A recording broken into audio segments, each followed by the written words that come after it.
Join అయిన పాపారావు గారి కొడుకు కప్పిన శాల్వా కప్పుకున్న వెబ్లాడ రాజన్న తీపి కూడా తిన్నా. మా ఆదిశీనన్న ఆదిత్యంతో పాటు మహేంద్రన్న సుదీర్ఘ కాలంలో ఉద్యమకాలం నుంచి కూడా నాకు ఆత్మీయుడు ప్రకృతి గారు, ఇప్పుడే మా సత్యనారాయణ, చాలా మంది పెద్దలు ఉన్నారు ఈ వేదిక మీద. నేను ఇక్కడికి ఎందుకు వచ్చిందో చెప్పి వెళ్ళడానికే నేను ఇక్కడికి వచ్చిన. అయితే దాంట్లో ఎట్లా ఈరోజు ఓట్ చోరీ గురించి ఒక నియోజకవర్గానికి సంబంధించిన ఓట్ చోరీకి సంబంధించిన వీడియో మీకు చూపించిండు. ఆ వీడియోలు మిగతా కూడా తెలుగులో చేసి మీకు వాట్సాప్లో పెట్టాను. ఎందుకంటే 40 minutes ఉంటుంది, అది ఇంగ్లీష్లో హిందీలో ఉంది కాబట్టి అమ్మలకు కొంత వివరణాత్మకంగా ఉన్నారు కాబట్టి దాన్ని చేసి పెట్టాను. కాబట్టి అది ఒక మంచి కార్యక్రమం. అది మొట్టమొదట తెలంగాణలో ఆర్ శ్రీనివాస్ గారు, కేకే మహేంద్ర గారి నేతృత్వంలో ఇక్కడ జరిగినందుకు సంతోషం. ఫస్ట్ నేను ఎందుకు వచ్చిందో మీకు చెప్తా. పార్టీ కొరకు పనిచేసే అవకాశం కావాలనుకుంటున్న అందరి చేతులు లేపండి. పార్టీ కొరకు పనిచేసే అవకాశం కావాలని కోరుకున్నాం. మీరు గ్రామ స్థాయిలో, మండల స్థాయిలో, నియోజకవర్గ స్థాయిలో, జిల్లా స్థాయిలో, రాష్ట్ర స్థాయిలో మీ యొక్క అర్హతను ఇప్పటికే పరిశీలనలు ఇచ్చుకున్నారు. మొన్న కూడా దాని మీద కరీంనగర్లో మనకు సమావేశం కూడా ఏర్పాటు చేసుకున్నాం. మీరు ఇంకా స్థానిక నాయకత్వంతో పాటు మీరు జిల్లా నాయకత్వాన్ని కూడా ఒప్పించుకునే ప్రయత్నం అనేది కాదు. మీ యొక్క సామర్థ్యాలపై చర్చ జరుగుతున్న క్రమంలో ఒకసారి పర్సువేషన్ చేసుకోండి. ఎందుకంటే ఫైనల్ అయ్యే టైం వచ్చింది కాబట్టి అని చెప్పుకోవడానికి ఇక్కడికి వచ్చిన మిత్రులారా. మీనాక్షి నటరాజన్ గారి సందేశం ఏంటంటే, నేను కొత్త శాల్వా కప్పుకున్నట్టే కొత్త నాయకత్వానికి కూడా అవకాశం ఇవ్వాలని ఆమె కోరింది. ఈ వేదిక నుంచి నా ఇద్దరు పెద్దలకు కూడా విజ్ఞప్తి చేస్తున్నా.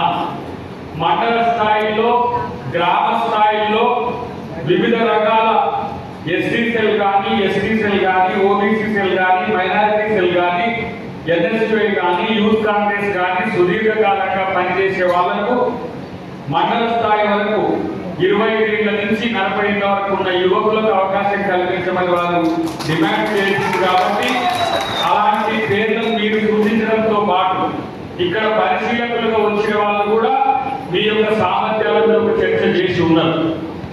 ఆ ప్రయత్నం ఒకటి. జిల్లా స్థాయిలో పనుల కొరకు పార్టీ అధ్యక్షుల వారితో పాటు ముఖ్య నాయకత్వం అంతా కూడా కొన్ని పేర్లను సూచించింది. ఆ పేర్లలో మీ పేరు కూడా ఉండేందుకు మీరు ప్రయత్నం చేయండి. ఎందుకు ఏం మాట్లాడుతుందంటే, ఎక్కువ మంది సిరిసిల్లనే అతి ఎక్కువగా అభ్యర్థులు వచ్చిన జిల్లా. పేరుకు చిన్న జిల్లా అయినా నాకు తెలిసి 1700 పైసలకు అప్లికేషన్స్ వచ్చినాయి. 1700 మంది పార్టీకి ఇక్కడ పనిచేయడానికి మేము సిద్ధంగా ఉన్నాం, మీరు ఏ పదవి ఇచ్చినా చాలు అని చెప్పి ఈరోజు ముందుకు వచ్చినందుకు సిరిసిల్లకు నేను శిరస్సు వచ్చి నేను నమస్కారం చేసింది. ఎందుకంటే పెద్ద పెద్ద జిల్లాల్లో కూడా ఇంత పెద్ద ఎత్తున రాదు. కాబట్టి దీన్ని బట్టి చూస్తే మనం ఇలా వెబ్లాడ గెలిచినాం. సిరిసిల్లకు వెళ్తామా? సిరిసిల్లకు వెళ్తామా? వచ్చేసారి గెలిచేటట్లే ఉండదు. దాని కొరకు నేను కూడా మహేంద్రకు తోడుగా ఉంటా, ఒక చిన్న తమ్ముడిగా అని చెప్పి నేను చెప్తున్నా. ఎందుకంటే ఈరోజు ఇక్కడ జరుగుతున్న పరిణామాలన్నీ కూడా మనం రాజకీయం చర్చించుకున్నాం తర్వాత. కానీ ఈ సమావేశాలు ఎందుకు పెడుతున్నాం ప్రతిసారి అని చెప్పి మీకు ఒక డౌట్ అనుమానం రావచ్చు. ఎందుకంటే 620 జిల్లాల పైచిలుకు ఈ దేశంలో జిల్లాలు ఉన్నాయి. మన పార్టీ సంస్థాగత నిర్మాణాల్లో సుదీర్ఘకాలంగా పెండింగ్ ఉన్న పదవులన్నింటినీ, పార్టీ పదవులన్నింటినీ కూడా ఫిల్ చేయాలనే ఉద్దేశంతో తెలంగాణని ఎంచుకోవడం యొక్క కారణం ఏంటంటే, ఇక్కడ పోయినసారి మన యొక్క సభ్యత్వాల నమోదు అత్యంత అధికంగా ఉన్న ప్రాంతం తెలంగాణ. కాబట్టి గౌరవ పెద్దలు మల్లికార్జున ఖర్గే గారు మన ప్రతిపక్ష నాయకుడు రాహుల్ గాంధీ గారు, మీనాక్షి నటరాజన్ గారితో పాటు మన రాష్ట్ర అధ్యక్షుడు మన మహేష్ కుమార్ గౌడ్ గారితో ఆలోచన చేసి ముఖ్యమంత్రి గారికి మనం మన నాయకులకు మనం పదవులు ఇచ్చుకునే ఒక ప్రక్రియ చేయాలి. ఎందుకంటే మీరందరి కృషి వల్ల మేము ఈరోజు పదవుల్లో అధికారంలో ఉన్నాం. మీ వల్లనే ఎమ్మెల్యే లైన్లు, మీ వల్లనే ఎంపీ లైన్లు, మీ వల్ల మీరు గెలిపించిన వాళ్ళు మమ్మల్ని ఎమ్మెల్సీలను చేసిండ్రు. కానీ ఇప్పుడు మీ వంతు వచ్చింది కాబట్టి మిమ్మల్ని గెలిపించడానికే ఈ కార్యక్రమం అనే విషయాన్ని మీరు గుర్తుపెట్టుకోవాల్సిన అవసరం ఉంది. ఇక్కడ ఎవరి మీద ఎవరేం చెప్పుకోవాల్సిన అవసరం లేదు. మీ బలం చెప్పుకోవడానికి ఒక ప్రయత్నం చేయండి. ఇక్కడ పార్టీ పదవులు, రెండవది ప్రభుత్వ పదవులు. ప్రభుత్వ పదవుల్లో రేపు వచ్చే స్థానిక సంస్థల్లో సర్పంచ్ గా పోటీ చేసే వాళ్ళు కానీ, ఎంపీటీసీగా పోటీ చేసే వాళ్ళు కానీ, జెడ్పీటీసీగా పోటీ చేసే వాళ్ళు కానీ, మున్సిపల్ కౌన్సిలర్ల నుంచి చైర్మన్ వరకు ఉండే ఎన్నికల్లో అది ఒక భాగం. రెండవది కార్పొరేషన్ పదవుల్లో ఇప్పటికే పేర్లు చాలా మంది వచ్చినాయి. ప్రతి నియోజకవర్గానికి 2 అంటే ఆది శ్రీనివాస్ గారు నాకు 4, 5 వరకు ఇవ్వాలని చెప్పేసి ఏం అడిగిందా 8 అడిగిండు. 8 ఇవ్వాలని చెప్పి మహేంద్రాన్ని కూడా నాకు తక్కువ అంటే మనకున్నాయి 400 డైరెక్టర్ తర్వాత మెంబర్ల యొక్క ఖాళీ ఉన్నాయి. మరి ఎక్కువ డిమాండ్ ఉన్నది కాబట్టి ఆ 400లో 119 2 అని అంటే మీకు 240, 250 వరకు పోతే మిగతావన్నీ కూడా పని చేసిన నియోజకవర్గాలకు పెంచడానికి కూడా అవకాశం ఉందని చెప్పి తెలియజేస్తూ, ఆ అవకాశాల్లో చాలా మంది ఇప్పటికే నా ముందు కనబడుతున్న వాళ్ళ పేర్లు కూడా కొన్ని పరిశీలనలో ఉన్నాయి. కాబట్టి నేను ఏమంటున్నానంటే అధికారం వచ్చింది మాకేమొచ్చింది అనేది కాకుండా అధికారం వచ్చింది మీకు ఇవ్వడానికి కాంగ్రెస్ పార్టీ మీ ముందుకు వచ్చింది అని నేను చెప్పడానికి పెట్టండి. కేవలం కార్యకర్తలను నాయకులను వాళ్ళ యొక్క పని తీసుకోవడమే కాదు, వాళ్ళకి అవకాశాలు ఇవ్వాలని. నాకు మీతో మాట్లాడుతుంటే ఇరువైపు అమ్మలు కనపడుతున్నాను. మీనాక్షి నటరాజన్ గారు చెప్పిండు రేపు పార్టీ పదవుల్లో ప్రభుత్వ పదవుల్లో 33% పైచిలకు మహిళలకు అవకాశాలు కల్పించాలని చెప్పిండు. అది గౌరవ పెద్దలు కూడా వాటిని గమనంలోకి తీసుకుంటారని నేను కోరుకుంటున్నాను. ఎందుకంటే రేపు డీలిమిటేషన్ తర్వాత మహిళా బిల్లు వస్తే మనం సాధికారికతో ఉండే మహిళల్ని కూడా రేపు అవకాశం ఇచ్చే అవకాశం ఉంటుంది. కాబట్టి మహిళా ప్రాతినిధ్యాన్ని కూడా పెంచాల్సిన బాధ్యత ఉంది మిత్రులారా. కాబట్టి ఈ రోజు మీరందరూ కూడా ఏ పదవుల కోసం చేస్తుండ్రో ఈ మీటింగ్ తర్వాత ఓపికన్నంత వరకు ఒక్కొక్క నిమిషం 2 నిమిషాలు ముఖ్యులు మీరు ఏమైనా మాట్లాడితే అది వినే ప్రయత్నం చేస్తా. కానీ మీరు ఒకటే గుర్తుపెట్టుకోండి, పదవులు చాలా ఎక్కువగా ఉన్నాయి, పదవులు చాలా ఉన్నాయి. వాటిని పంచడానికి సమస్య కాదు. వాటిని ఎవరైతే ప్రతిభతో పాటు పార్టీ కొరకు సేవ చేసిందో దానికి ఒక కటాఫ్ కూడా పెట్టింది. 2017 కంటే ముందు ఉన్న వాళ్ళకు ప్రాధాన్యతతో పాటు 2017 తర్వాత వచ్చిన వాళ్ళకు కూడా ఒక పరిమితితో కూడిన అవకాశాలు కల్పించాలనేది ఉన్నది. కేవలం కాంగ్రెస్ లో సుదీర్ఘకాలంగా ఉన్న వాళ్ళే కాదు, ఎంతో త్యాగాలు చేసి అక్కడ అన్యాయం జరిగి ఈ పార్టీకి వచ్చి ఈ పార్టీలో నాయకులకు ఎత్తుకోవడానికి ప్రయత్నం చేసిన వాళ్ళకు కూడా అవకాశాలు కల్పించాలనేది పార్టీ యొక్క ఆలోచన.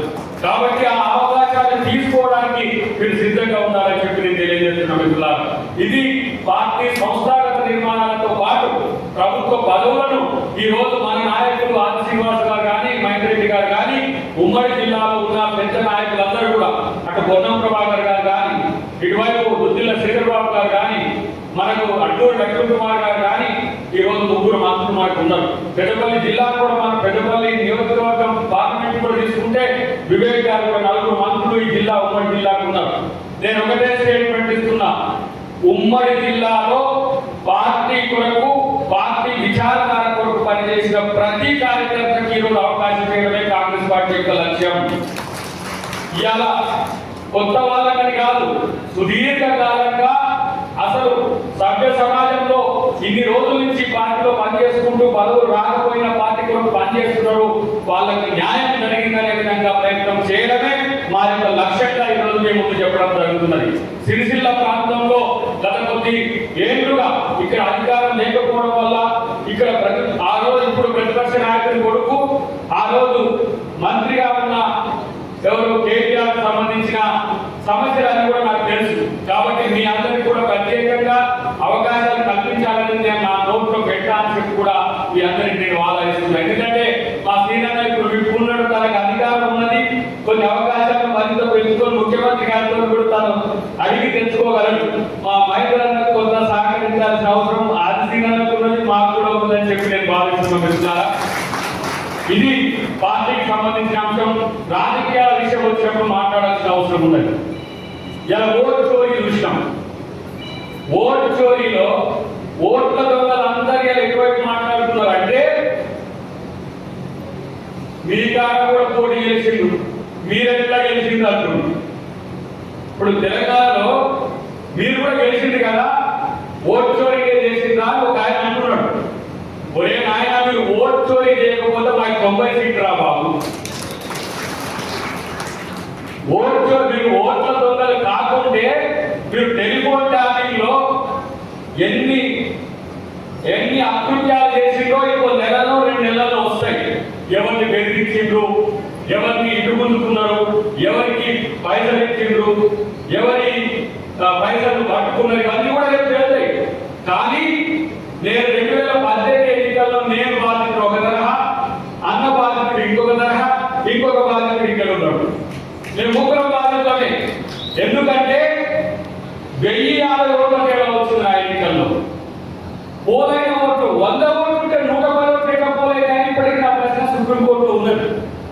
2018లో తెలంగాణని మోడీ ఎంచుకున్నాడు మోడల్గా.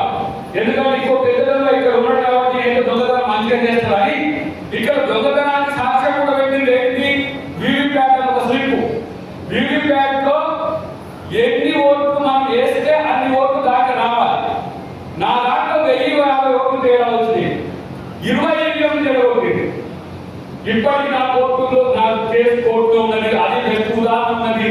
ఆ రోజు మేము ఏం మాట్లాడినామో రాహుల్ గాంధీ గారికి ఒక నోట్ ఇచ్చినాం, 7 పేజీల నోట్ ఇచ్చినాం. హర్యానా జరిగింది. 40 మంది క్యాండిడేట్ సుప్రీంకోర్టు ఆశ్రయించారు, హైకోర్టు వేసింది.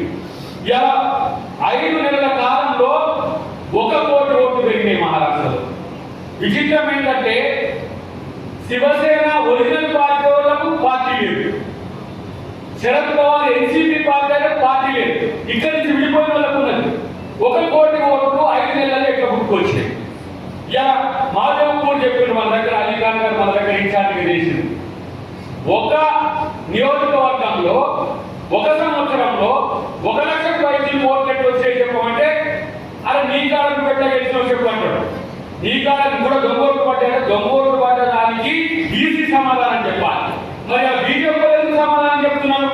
నేను ఒకటే మాట్లాడుతున్నా, 8 ఎమ్మెల్యే సీట్లు గెలిచిన బీజేపీ రాష్ట్రంలో 8 ఎంపీ సీట్లు ఎట్లా గెలిచింది. 36 ఎమ్మెల్యే సీట్లు గెలిచిన బీఆర్ఎస్ 1 సీటు రాకుంటే ఎట్లా పోయింది. బీఆర్ఎస్ సీట్లు కొట్టేసిన తీకు మనకుంటున్నాడు బీఆర్ఎస్ వాడు. ఇది అసలు ఇక్కడ ఆయన ఏమన్నాడు, ఇప్పుడు ఓట్ల చోరీ మీద మాట్లాడలే, యూరియా మీద. ఎందుకంటే జస్టిస్ సుదర్శన్ రెడ్డి గారిని మనము ఉపరాష్ట్రపతి అభ్యర్థిగా, ఒక తెలుగు బిడ్డ, తెలంగాణ బిడ్డ, ఒక సామాన్య రైతు కుటుంబంలో బిడ్డ, ఒక బిడ్డని మనం ఎలా ఉపరాష్ట్రపతి అభ్యర్థిగా పెట్టాం. తెలంగాణ వాది బీసీ రిజర్వేషన్ల బిల్లు కోసం ఎక్స్పర్ట్స్ కమిటీ చైర్మన్ ఆయన. బీసీలకు చట్టసభల్లో, స్థానిక సంస్థల్లో రిజర్వేషన్ ఇవ్వాలని బలంగా నమ్మే ఒక న్యాయమూర్తి ఆయన. దాదాపు 2-3 రాష్ట్రాల్లో చీఫ్ జస్టిస్ చేసిండు, మనకు సుప్రీంకోర్టు జస్టిస్ కూడా చేసిండు.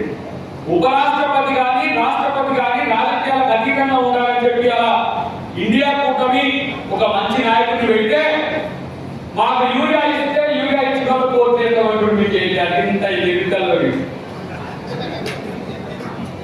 ఇప్పుడు ఏమని చెప్పాలి ఈ కేటీఆర్? ఇక్కడ సిరిసిలో ఓటు వేసి పెట్టాలి. ఏమంటారంటే యూరియా ఏమని ప్రశ్నించలేదు, యూరియా ఇస్తే మేము బీజేపీ ఓటు వేస్తాం అంటున్నారు. అంటే దొంగ లూరు బతుకున్నట్టు ఒకసారి గమనించండి. చంద్రబాబు నాయుడు బీజేపీ, పవన్ కళ్యాణ్ బీజేపీ, ఇంకొకరు ఎవరు జగన్. ఈ జగన్ చంద్రబాబు పడదు, జగన్ బీజేపీ, ఇక్కడ కేసీఆర్ బీజేపీ. ఇవన్నీ ఎన్ని కేసులు? మాకు బీజేపీ ఏం సంబంధం లేదంటారు. మాకు బీజేపీ ఏం సంబంధం లేనప్పుడు బీజేపీ మీరు ఓట్లు ఎట్లా ఎందుకు వేస్తున్నట్టు? ఇక్కడ దొరకలేదు దొంగ ఏడు దొరకలేదు, అది ఓట్ల కాడ దొరుకుతారు కదా. ఇవాళ యూరియాకు ఓటుకు లింక్ పెట్టిన నువ్వు ఇన్ని రాష్ట్రాల్లో యూరియా రావట్లేదు, ఇన్ని రాష్ట్రాల్లో యూరియా రావట్లేదని ఒక డిక్లేర్ చేయమని ఏ ఒక్క రాష్ట్రంలో కూడా యూరియా రాకుండా ఉండట్లేదు. ఒక్క తెలంగాణకే యూరియా ఎందుకు ఇస్తలేదు? హిమాచల్ ప్రదేశ్ లో వరదలు ఉన్నాయి, ఇలా జార్ఖండ్ లో సమస్య రావట్లేదు. మన ప్రాంతాలు మన రాష్ట్రాలు మనం పొత్తుతో ఉన్న రాష్ట్రాలు, ఇలా కర్ణాటక కూడా సమస్య లేకుండా అయిపోయింది. తెలంగాణకు మాత్రమే ఎందుకు ఇస్తలేదంటే తెలంగాణ ముఖ్యమంత్రి మోడీకి సమస్య అవుతున్నాడు. ఎందుకంటే ఇలా బీజేపీని తీసుకొచ్చి ఆయన కాళ్ళకు బంధం వేసింది. ఇలా తెలంగాణ మోడల్ అంటే కుల జనగణన చేయమనేది ఇందులో లేకపోతే బీజేపీ వాళ్ళు ఈ కాంగ్రెస్ పార్టీ కులాల వారికి కావాలి ఏంటి కదా అని మళ్ళీ మనం కుల జనగణన చేసే వరకు రేపు 20 చేయబోతున్న జనగణనలో కుల జనగణన చేసింది ఇలా బీజేపీ పార్టీ. ఎందుకంటే ఓన్లీ రాహుల్ గాంధీ వల్ల, రేవంత్ రెడ్డి గారి వల్ల ఈ సంగతి గుర్తుపెట్టుకోండి. మనం ఈరోజు ఇంత ప్రయత్నం చేస్తున్నది ఏంటంటే జిల్లాలను బలం చేసుకుంటున్నాం, రాష్ట్రాలను బలం చేసుకుంటున్నాం, రేపు దేశాన్ని బలం చేసుకుంటున్నాం. ఎందుకంటే రేపు రాబోయే కాలానికి కాబోయే ప్రధానమంత్రి రాహుల్ గాంధీ చేసే లక్ష్యంతో మనం అందరం ముందుకు పోతున్నాం.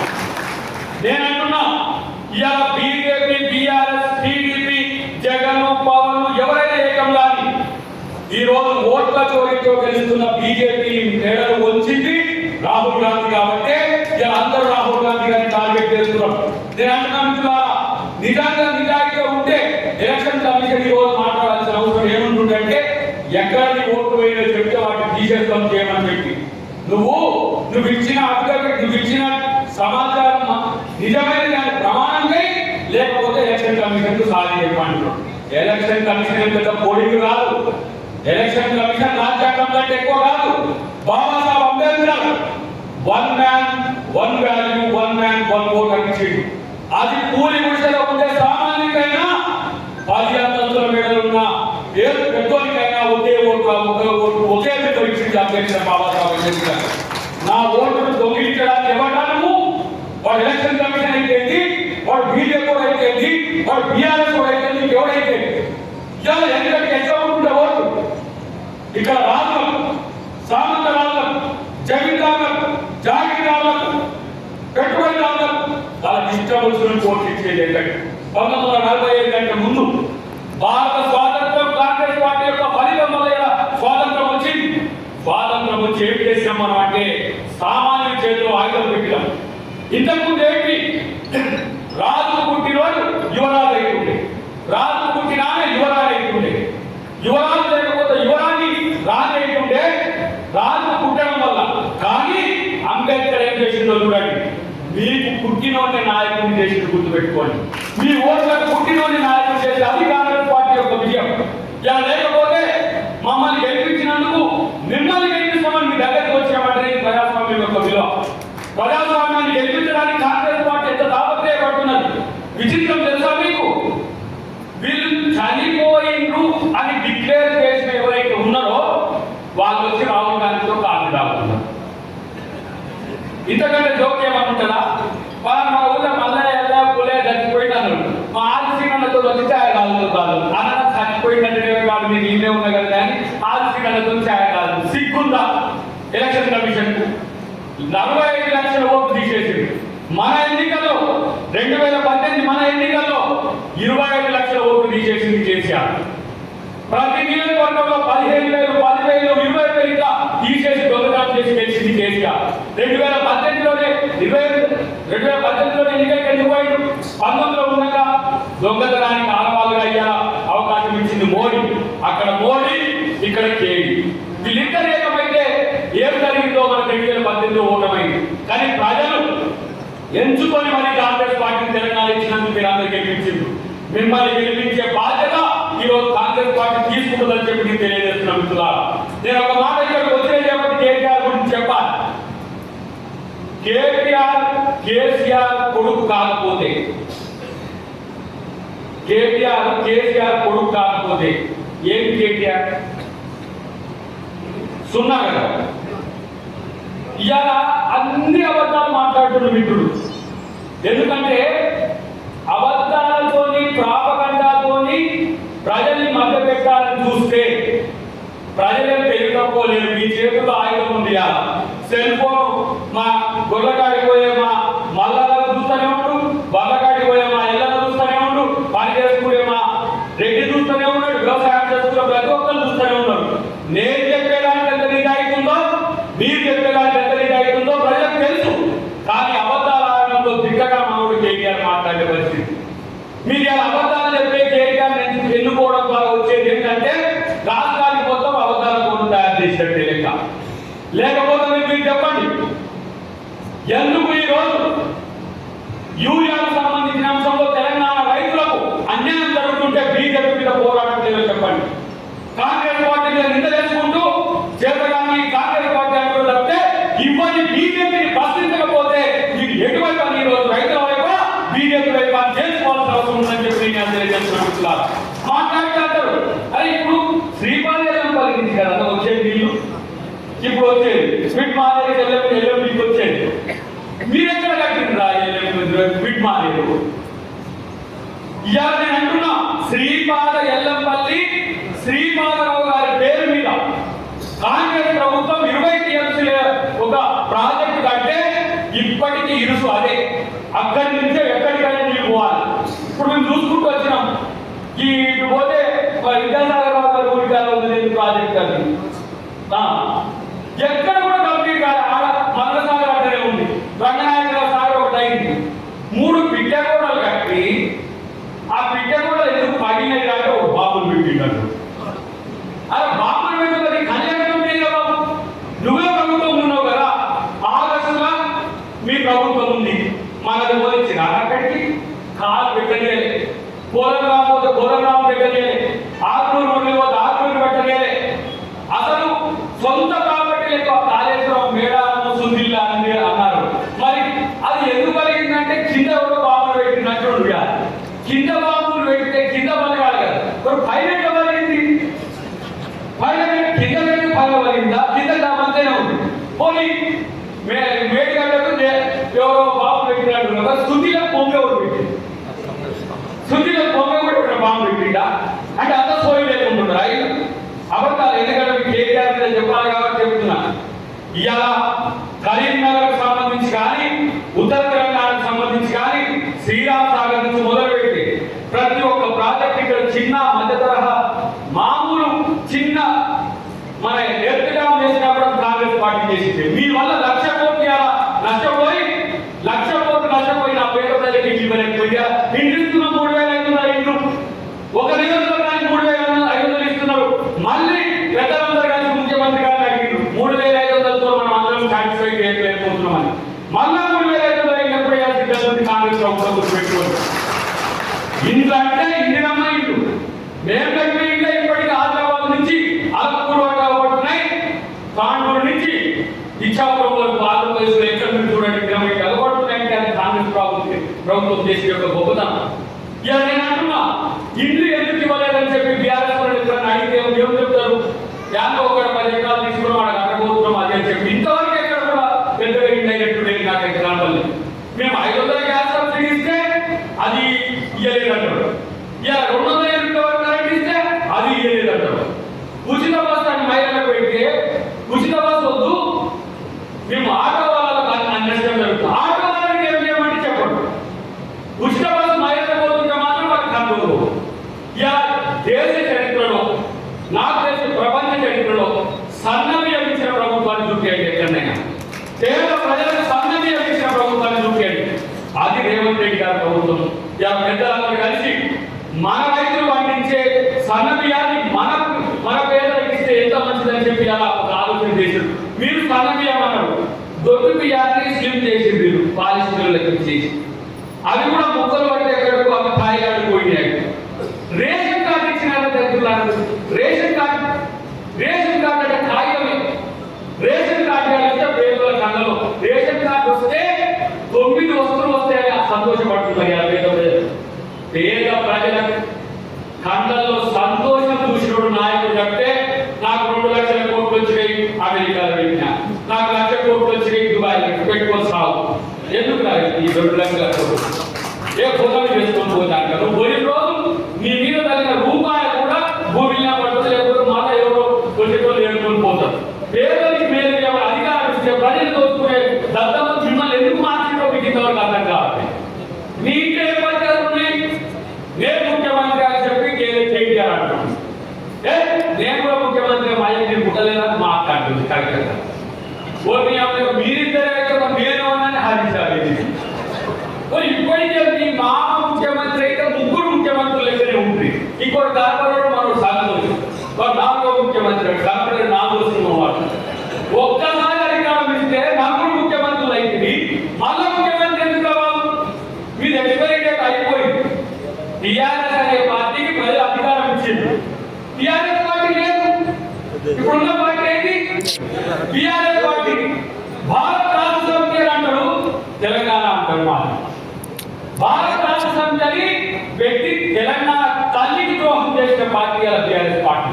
ఇక్కడ దేశీయంగా ఒకరు పోయి భారతదేశానికి పురాతన మార్పు చేయడానికి అంటే రాష్ట్రాన్ని దోచుకుని సరిపోదు, ఇక దేశాన్ని దోచుకోవడానికి పడ్డాడు. ఆయన ఇంకో పెద్ద దొరుకున్నాడు మోడీ. ఒక వీడియో నా ముఖ్యాలు వీడియో తిట్టేట్టున్నా ఈయన చూసేసి ఇక ఇంటుంటారు తరం తండ్రి ఉంటే తాడు తండ్రి ఉన్నట్టుగా ఇట్లాంటి పరిస్థితులు ఉన్నట్టుగా రేపు మనం కాంగ్రెస్ పార్టీ దేశంలో అధికారంలోకి రాకపోతుంది, జాగ్రత్తగా ఉండండి. మీరే సైనికులు. ఆ అధికారం వస్తే దాంట్లో వాటాను, ఆ అధికారంలో వాటాను పేదలు పంచడమే రాహుల్ గాంధీ గారి లక్ష్యంగా ఉంటుంది. మా అందరి లక్ష్యం ఎట్లుంటే, మాకు పదవి లేనప్పుడు మా పెద్దలు అంటుంటే అన్న ఏది నీకు మాత్రం ఇట్లా అవుతుందని. నీకు పార్టీ ముఖ్యమా పదవి ముఖ్యమా అంటే నాకు పార్టీ ముఖ్యం. పార్టీ కొట్లాడే నాయకులకు పదవులు ఇవ్వడం పార్టీకి సింపుల్. అధికారం వస్తే పార్టీ కొరకు పనిచేసిన కార్యకర్తకు ఆది శ్రీనివాస్ గారు, నరేంద్ర రెడ్డి గారు అవకాశం ఇవ్వడం అనేది కొట్లాడి చేస్తారు. మేము పార్టీ కొరకు కొట్లాడింది కాబట్టి మీ కొరకు అవకాశం ఇవ్వాలని చూస్తున్నాం. అది గుర్తుపెట్టుకోవాల్సిన అవసరం ఉంది. చివరిగా 1-2 అంశాల మిత్రులారా, ఈరోజు ఉమ్మడి కరీంనగర్ జిల్లా ఒక పెద్ద విజయాన్ని కాంగ్రెస్ పార్టీకి ఇచ్చింది. ఒక మౌన విప్లవం వచ్చింది. ఇక్కడ ప్రజల్లో కరీంనగర్ అంటే ఉద్యమాల జిల్లా, అది కేసీఆర్ మాత్రమే అడ్డా అనుకున్నారు. కాదు, ఇది కాంగ్రెస్ పార్టీకి అడ్డా అనిపించిన మీ అందరూ కూడా ఒక పెద్ద సంకేతం ఇచ్చింది. ఇలా సోనియా గాంధీ గారు సంతోషపడ్డది. ఎందుకంటే కరీంనగర్ గడ్డ మీద ఆమె తెలంగాణని ఇస్తానని చెప్పి ఈరోజు చెప్పిపోయిన తల్లి.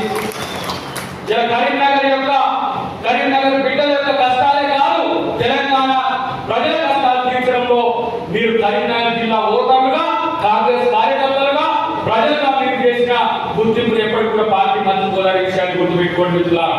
ఎందుకంటే మేము పని చేస్తున్నాం, మాకు అవకాశాలు కావాలని కొట్లాడే ప్రతి ఒక్కరికి అవకాశం ఇవ్వాలని ఒక ఎత్తైతే, ప్రభుత్వాన్ని మీరు నిలబెట్టాలంటే మీరు గెలవాలి. సర్పంచ్లు గెలవాలి, ఎంపీటీసీలు గెలవాలి, జెడ్పీటీసీలు గెలవాలి. మీరే జెడ్పీ చైర్మన్ అయ్యారు, మీరించే మండల పార్టీ చైర్మన్ అయ్యారు, మీరించే కౌన్సిలర్లు అయితే రేపు కరీంనగర్ కూడా మీరే గెలుస్తారు. దాంట్లో మీ అదృష్టాన్ని పెట్టుకోవడంలో మా పాత్రను పెంచుకునే ప్రయత్నం చేయండి. వేదిక మీద ఉన్న పెద్దలందరూ కూడా ఒక స్థాయి నాయకులు కాబట్టి మీరందరూ కూడా ఇప్పటి నుంచి ఆ కార్యక్రమాల్లో ఉండండి. పార్టీని బలోపేతం చేయండి, పార్టీ ద్వారా వచ్చే అవకాశాల విజయాల కొరకు ప్రయత్నం చేయండి. తద్వారా కరీంనగర్ యొక్క గరిమను తెలంగాణ రాష్ట్రంలో పెంచాల్సిన పాత్ర మన అందరితో మనం అందరం ఉంటాం. ఈ రోజు ఆది శ్రీనివాస్ గారు మీకు ఇక్కడ వేమనాడు ఎమ్మెల్యే కావచ్చు, కానీ రాష్ట్రంలో వారు విప్పుగా ఉన్నారు. రేపు అదృష్టం కలిసి వస్తే వారికి ఇంకా మంచి పదవి కూడా వచ్చే అవకాశం లేకపోతే. మా మహేంద్రాన్ని నేను దాదాపు 20 సంవత్సరాల నుంచి చూస్తున్నా. పోరాటమే లక్ష్యంగా పనిచేస్తున్నాడు, పోరాటమే నా ధ్యేయంగా పనిచేస్తున్నాడు. ఒకసారేమో ఓట్లతో ముంచిండ్రు, ఒకసారేమో విజిల్లతో ముంచిండ్రు. ఇక ఇప్పుడు మాత్రం ఆగేది లేదు. రేపు సిరిసిల్లలో కాంగ్రెస్ జెండా ఎగరాల్సిందే, మహిళలను మనం గెలిపించుకోవాల్సిన ఒక మనం పోదామని చెప్పి తెలియజేస్తూ, దానికి నా మాత్రం తెలుస్తా. రేవంత్ రెడ్డి గారు ఒకటే ఇప్పుడు అంటుంటే చాలా మంది రేవంత్ రెడ్డి గారు 10 సంవత్సరాలు అంటున్నాడు, సంవత్సరాలు అంటున్నాడు, 10 సంవత్సరాలు నేను ఉంటున్నాడు. 10 సంవత్సరాలు ఇంకా బాబు అదృష్టం కలిసి వస్తే 20 సంవత్సరాలు ఉంటున్నాడు. నష్టం ఏంటా? ప్రజలకు చేసినట్టు మీరు సన్నమేమని ఇవ్వాలి. మీరు రైతు భరోసా ఇవ్వకపోతే కొంత వరకు ఏం తింటారు? అబ్బా రైతు భరోసా ఇస్తలేరు, ఇక రైతు మీద వ్యతిరేకత వస్తుంది. నేను చెప్తున్నా, చెమట ఓడ్చలే దానికంటే కడుపు కట్టుకొని ఇక ఒక్కొక్క రూపాయలు మిగిల్చి రైతుల కోసమో ప్రజల కోసమో పెట్టడానికి రేవంత్ రెడ్డి గారు, బట్టి విక్రమార్క గారు పడుతున్న శ్రమను మేము చూస్తున్నాం. మొత్తం ఇంట్లో దొంగ పడితే ఆ మూలకో ఈ మూలకో ఎక్కడో ఇక్కడో సామాన్యంగా వదిలేసిపోతారు. ఈ తెలంగాణలో కేసీఆర్ కుటుంబ దొంగలు పడ్డారు. ఒక్కటి ఉండాలి, వారు బోర్డు కూడా పీకపోయారు, బోర్డు కూడా పీకపోయి. ఒక ఆయన అంటున్నాడు, బట్టి విక్రమార్క గారికి ఇప్పుడు ఇచ్చిన ఆ ప్రగతి భవన్ ఇప్పుడు ప్రజాభవన్లో అవి ఉన్నాయి అంటే 2 రోజులు లారీని పెట్టి తోలుకుండ్రి. 2 లారీలు పెట్టిండ్రో 2 రోజుల లారీని పెట్టిండ్రో బంగారం ఉందో ఏముందో ఎవరికి తెలుసు. అంత పెద్ద ఎత్తున దోచుకున్న ఇంకా ఆశ ఉంది తెలంగాణ మీద. కానీ ఇంకొకసారి ఈ ప్రాంతంలో, ఎందుకంటే ఇప్పుడు ఈయన బీజేపీ ఆయన ఇంకా ఏది గుడికారు నాకలిగా చూస్తున్నాడు. ఏమని బీఆర్ఎస్ కనుక వస్తే నాదే, బీఆర్ఎస్ కనుక వస్తే ఆ పాత్ర సెకండ్ పాత్రకి నేనే పోతాను. మోడీనే డిసెంబర్లో ఉంటాడో ఊరుతో అంటాడు మా కర్రీ గారు. మోడీనే డిసెంబర్లో ఉంటాడో ఊరుతో అంటాడు. ఎందుకంటే ఇవాళ వ్యతిరేకత బీజేపీ మీద వస్తున్న వ్యతిరేకత మామూలుగా లేదు.